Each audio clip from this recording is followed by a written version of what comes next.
Food tastes off on your Ninja Woodfire? Here's the fix. If your food comes out tasting bitter, smoky in a bad way, or just plain off, here's how to get clean flavor again. Step 1. Clean the burn pot and grease tray. Old grease or ash buildup can create burnt, sour flavors during cooking.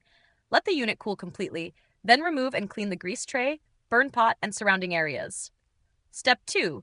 Use fresh, food-safe hardwood pellets. Low-quality or moisture-damaged pellets can release harsh smoke. Stick with dry, sealed pellets made specifically for grilling. Step 3.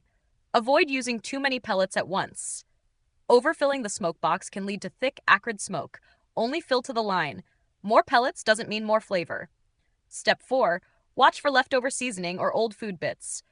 Check the grill grates and lid for residue from past cooks. Scrub down with a grill-safe brush before your next use. If your food still tastes strange, try switching pellet flavors. Mild woods like apple or cherry tend to produce cleaner results. If this helped restore your flavor, subscribe to No Filler Fixes for quick, effective grill tips. And if you want to keep your grill tasting clean, we've linked a food-safe grill cleaner in the description. Thanks for watching, and grill fresh!